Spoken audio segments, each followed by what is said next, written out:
परिवार और नातेदारी क्या है? समाज का प्रत्येक व्यक्ति जो होता है, वो किसी न किसी परिवार से जुड़ा होता है। समाज के प्रत्येक व्यक्ति का अपने परिवार से बहुत ज़्यादा लगाव होता है।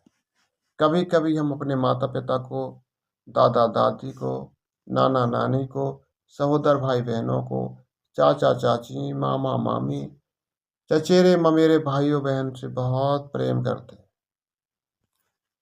जबकि अन्य दूसरों लोगों के प्रति हम ऐसा प्रेम महसूस करते ही नहीं। परिवार क्या है, एक प्रेम, प्यार और देखभाल का एक केंद्र रहता है।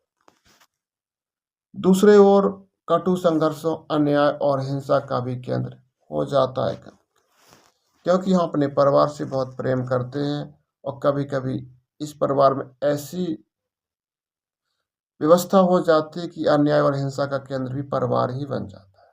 परिभाषाएं हम मैकाइवर पेज के अनुसार देख लेते हैं, जो इम्पोर्टेंट परिभाषा है। मैकाइवर पेज कहते हैं कि परिवार क्या है, तो परिवार पर्याप्त निश्चित यौन संबंधों द्वारा परिभाषित एक ऐसा समूह है जो बच्चों को पैदा करने और लालन पालन करने की व्यवस्था करता है।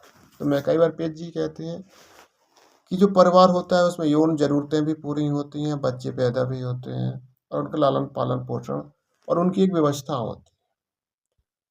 तो परिवार की जो प्रमुख विशेषताएं हैं, उनमें पहली विशेषता है कि पति पत्नी का संबंध। तो पति पत्नी का संबंध यौन संबंधों द्वारा स्थापित होता है, जिससे परिवार का विकास होता है, परिवार बनता है, जिससे बच्चे पैदा होते हैं। अगर ये संबंध नहीं होंगे तो आप परिवार की कल्पना भी नहीं कर सकते। तो स्त्री पुरुष के संबंधों को नियमित करने के लिए जो संस्था होती है उसे हम विवाह कहते हैं। जो पति पत्नी का संबंध विवाह नामक संस्था से होता है, ऐसे नहीं होता है कोई लड़का लड़की यौन संबंध बना ले तो पति पत्नी हो गए। अब परिवार क्या है, एक रक्त संबंध है। जो परिवार के लोग होंगे एक दूसरे से जुड़े होते हैं। जैसे माता पिता द्वारा संतान पैदा होती है तो संतान परिवार का हिस्सा बन जाती है, तो उसमें क्या होता है, एक रक्त संबंध होता है। तीसरी विशेषता है कि निवास स्थान एक ही होता है, जिसमें हमारी शारीरिक सुरक्षा होती है, विभिन्न सुविधाएं हमें मिलती हैं और हमें प्रेम प्यार मिलता है। सामाजिक सुरक्षा भी रहती है परिवार में कि कोई जैसे लड़ने बड़ने आते हैं तो माता पिता, चाचा चाची, भैया बहन आदि निकल के आ जाते, भैया हमारे भैया को मारो तो हमने उठा उठा पटको तुम्हें। तो ये तरीका से सामाजिक सुरक्षा होती है परिवार की। आर्थिक सुरक्षा भी होती है। जैसे आर्थिक सुरक्षा है, जैसे हमारा परिवार है, सामाजिक सुरक्षा के साथ साथ आर्थिक सुरक्षा भी होती है। इसमें जो मुखिया होता है सभी को पैसे देता है कि भैया जाओ कपड़ा खरीद लो, पढ़ लो, लिख लो। ये आर्थिक सुरक्षा ही तो है। और छठवीं विशेषता है तो पारिवारिक सार्वभौमिकता है। तो परिवार एक ऐसी संस्था है जिसमें विश्व के समस्त समाजों में विद्यमान है। जो हमारे विश्व में सभी समाज हैं उसमें एक परिवार आदिकाल से ही चली आई है, जिसका एक अस्तित्व है। ये हमारा परिवार तुम्हारा परिवार है। आज भी सभी लोग जो परिवार के लोग इकट्ठे रहते हैं, तो सभी जगह ये संस्था चल रही है। ये कार्य चल रहा है कि हमारा परिवार है, जो जहाँ रहता है वहीं चला जाता है। ये मम्मी है, पापा है, सब परिवार। सभ्यता और संस्कृति का ज्ञान हमें परिवार से ही होता है। तो ये जो हमारा परिवार है ये हमारी प्राथमिक पाठशाला होती है। बच्चे को सामाजिक प्राणी बनाती है, सामाजिक प्राणी बनने का पाठ पढ़ाती है और सामाजिकरण के लिए परिवार एक योगदान देता है। इसका योगदान अद्वितीय होता है। शिष्टाचार भी यहाँ से मिलते हैं हमें, संस्कृति मिलती है हमें यहाँ से। परिवार की संरचना, तो परिवार की संरचना का अध्ययन करने से हमें स्पष्ट होता है कि ये परिवार एक सामाजिक संस्था के रूप में और समाज की अन्य सामाजिक संस्थाओं के साथ संबंध विषय में दोनों रूप में किया जा सकता है। तो परिवार की संरचना क्या है, यानी परिवार बनता कैसे है। तो परिवार की संरचना हम दो तरीके से कर सकते हैं। जैसे एक पहला होता है एकांकी परिवार और दूसरा होता है संयुक्त परिवार। इसमें जो मुखिया होता है वो स्त्री भी हो सकती है, पुरुष भी हो सकता है, जिसकी चलती हो जो विवेक वाला हो। तो परिवार की संरचना कितने तरीके से होती है, दो तरीके से हो सकती है। एकांकी परिवार भी हो सकता है और संयुक्त परिवार। एकांकी में क्या हो, एक या दो पीढ़ी के लोग रहते हैं। संयुक्त परिवार में दो या दो से अधिक पीढ़ी के लोग निवास करते हैं। वंशानुक्रम की दृष्टि से देख लेते हैं परिवार क्या है। तो पितृवंशी परिवार होता है, मातृवंशी परिवार होता है। पितृवंशीय परिवार क्या होता है कि जो मुखिया का पद है पुरुषों को यानी पिता को प्राप्त होता है, और मातृवंशीय परिवार क्या होता है, जो मुखिया का पद है वो स्त्री को प्राप्त होता है, ये मातृवंशीय परिवार होता है। नातेदारी क्या है, तो नातेदारी तो आप समझते हैं कि रिश्ते और नाते। तो नातेदारी हमारे समाज की या मानवीय संबंधों की एक व्यवस्था है। समाज व्यवस्था के अंतर्गत समाज के सभी सदस्य विभिन्न प्रकार के संबंधों द्वारा एक दूसरे से बंधे रहते हैं, जिसे हम नातेदारी का बंधन या सूत्र कहते हैं। नातेदारी क्या है, तो रिश्तों नातों का एक आधार है। जो मानवीय संबंध है उनकी एक व्यवस्था है। जैसे उनके हमारो जीजा आगा, तो जीजा को नातेदारी तो नाते है आ गए, तो मामा है मामी है, ये सबका नाते हैं आप। ये क्या है, किसी न किसी संबंध द्वारा बंधे हैं, इसे हम नातेदारी कहते हैं।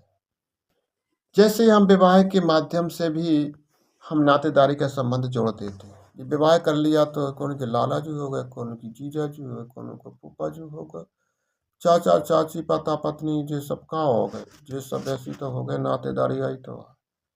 अब नातेदारी की परिभाषाएं क्या है, तो नातेदारी की परिभाषाएं हम देख लेते हैं। तो नातेदारी कैसे बनती है, तो विवाह से बनती है नातेदारी, इसी वंशावली चलती है, इसी के आधार पर रक्त संबंध जोड़ते हैं। और नातेदारी, तो नातेदारी की परिभाषा हम देख लेते हैं रॉबिन फॉक्स के अनुसार। तो नातेदारी क्या है कि नातेदारी केवल मात्र शौचन है, अर्थात वास्तविक ख्याल कल्पित समरक्तता और व्यक्तियों के मध्य संबंध ही नातेदारी कहलाती है। रेडक्लिफ ब्राउन के अनुसार नातेदारी सामाजिक उद्देश्यों के लिए स्वीकृत वंश संबंध है, जो सामाजिक संबंधों के परंपरागत संबंधों का आधार है। ये परिभाषाएं होंगी तो कभी कभी क्वेश्चन में सिर्फ परिभाषा अकेली पूछ लेता है। अब नातेदारी की विशेषताएं क्या होती हैं, तो नातेदारी की विशेषता, तो नातेदारी एक सार्वभौमिक व्यवस्था है, जो मतलब सभी जगह चलती है नातेदारी।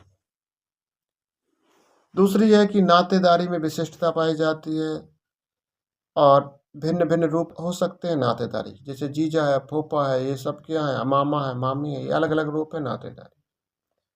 नातेदारी व्यवस्था का एक सामाजिक संगठन है, संगठन का आधार होता है नातेदारी। नातेदारी व्यवस्था एक सरल व्यवस्था है, जिसे समझना और व्यक्त करना एक सरल काम है। अब नातेदारी के प्रकार कौन कौन से हैं, तो नातेदारी के प्रकार हैं, तो रक्त संबंधी नातेदारी है, इसमें मनुष्य के रक्त संबंध होते हैं, जैसे चाचा ताऊ मामा मामी मौसा मौसी बुआ, तो जिससे रक्त संबंध होता है। भाई का बहन से रक्त संबंध है, तो चाचा का भी संबंध है, ताऊ का भी संबंध है, बुआ का भी, मामा का, मौसी का भी संबंध है। रक्त से संबंध, ये रक्त संबंध नातेदारी कहलाती है, जिसमें सिर्फ रक्त ही संबंध होता है। मतलब जैसे एक पिता हुआ, पिता की पुत्री हुई, पिता की बहन हुई, और जो पिता की बहन का बच्चा हुआ तो उस बच्चे की मौसी हुई, बुआ हुई, ये सब क्या है, एक नातेदारी। विवाह संबंधी नातेदारी है, उसमें कौन कौन आ जाते हैं, तो विवाह संबंधी नातेदारी में जीजा फूफा मौसा मौसी साड़ू पुत्र वधू भाभी देवरानी जेठानी चाची मामी, मतलब इस तरीके से के पति पत्नी कोई रक्त संबंध तो है नहीं, बहनोई रक्त संबंध तो है नहीं, दामाद जीजा फूफा इनमें रक्त संबंध नहीं होता। मौसा में रक्त संबंध नहीं होता है, मौसी में रक्त संबंध होता है। फूफा में रक्त संबंध नहीं होता है, फूफी में रक्त संबंध होता है। साढ़ू में रक्त संबंध नहीं होता है, पुत्र वधू में रक्त संबंध नहीं होता, मतलब बहू में रक्त संबंध नहीं होता, दूसरे के यहाँ से लाते हैं, तो ये रक्त संबंध वाले नहीं होते हैं, ये विवाह संबंधी होते हैं। अब नातेदारी की श्रेणियां हम कितने तरीके से बांट सकते हैं, तो नातेदारी की जो श्रेणियां हैं वो 3 श्रेणियां होती हैं। एक होती है प्राथमिक नातेदारी। प्राथमिक नातेदारी वह होती है जिसमें हम विवाह संबंध करते हैं, वो प्राथमिक नातेदारी कहलाती है। जैसे पति पत्नी, पिता पुत्र, माता पुत्री, पिता पुत्री, माता पुत्र, बड़े छोटे भाई छोटी बड़ी बहन आदि, ऐसे जो प्रत्यक्ष संबंधी हैं जिनके साथ हमारा घनिष्ठ संबंध है, वो प्राथमिक नातेदारी कहलाती है। जिनका बहुत गहरा संबंध होता है वो प्राथमिक नातेदारी होती है।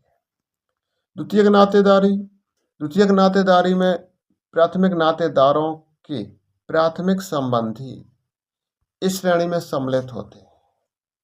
जो प्राथमिक नातेदारी थी उनसे जो संबंध रखता है वो द्वितीय नातेदार कहलाता है। जैसे यहाँ थी पिता और पुत्र, तो पुत्र की यदि शादी हुई तो बहू आएगी, तो पिता का बहू से क्या संबंध होगा? द्वितीय नातेदार का संबंध होगा। इसी तरीके से पुत्री है, पुत्री का जो घरवाला होगा वो माता से द्वितीय संबंधदार होगा। इसी तरीके से बहनोई है, साला है, दादा है, पोता है, तो जिसका सीधा संबंध नहीं होता है वो द्वितीय नातेदार होता है। जैसे देवर भाभी, तो इनका सीधा संबंध नहीं है, चाचा भतीजे का सीधा संबंध नहीं है, दादा पोते का सीधा संबंध नहीं है, तो द्वितीय नातेदार कहलाते।